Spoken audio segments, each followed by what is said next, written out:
விடுதலை வீரர்களின் வீரத்தாய். இந்திய விடுதலைக்கு போராட அவரின் இரு மகன்களையும் போர்க்களத்தில் போரிட வைத்து அவரும் அவரின் மருமகளும் போராட்டத்தில் ஈடுபட்ட வீரத்தாய் வி.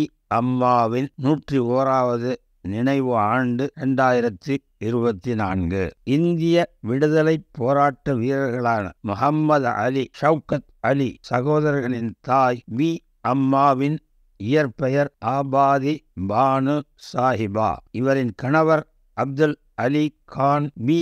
அம்மாவின் 27 வயதில் 1880 காலமானார். கைவசம் இருந்த சிறிய சொத்தை கவனமாக பரிபாலித்து 5 ஆண் ஒரு பெண் குழந்தைகளையும் பேணி வளர்த்தார். ஆங்கிலம் படிப்பது கூடாது என்ற கூற்றை உடைத்து பிள்ளைகளை ஆங்கில பள்ளியில் படிக்க வைத்தார். மேற்படிப்பிற்கு அலிகருக்கும் லண்டனுக்கும் அனுப்பினார். இவரும் இவரின் மகன் முகம்மது அலியின் மனைவி பேகம் சாஹிபாவும் புர்கா அணிந்து லாபத் இயக்கத்தில் இணைந்து விடுதலை போராட்டங்களில் ஈடுபட்டனர். 30 லட்சம் ரூபாய் நிதியும் திரட்டி கொடுத்தனர். புர்கா ஹிஜாபை எதிர்க்கும் புரியாதோர் அறியாமல் அலரும் உளரும் கலகம் விளைவிப்போர் தெளிவை பெற்று திருந்த வேண்டும். விடுதலை போராட்டத்தில் சிறை சென்ற அலி சகோதரர்களிடம் இனிமேல் ஆங்கில அரசுக்கு எதிராக போராடுவதில்லை என்று உறுதியளித்தால் இவர்களை விடுதலை செய்வதாக ஆங்கில அரசு கூறியது. அலி சகோதரர்கள்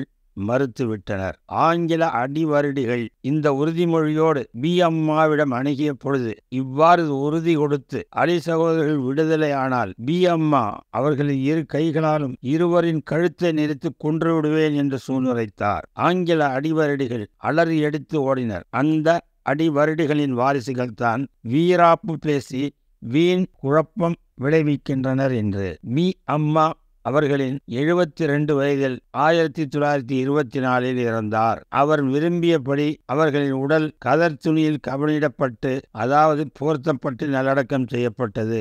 இன்று சூற்றும் கோட்டும் போட்டுக்கொண்டு மக்கள் வரிப்பணத்தில் உல்லாசமாக உலகம் சுற்றுவோர் இந்த உத்தம தியாகியின் சத்திய வாழ்விலிருந்து நித்தமும் பாடம் படிக்க வேண்டும்.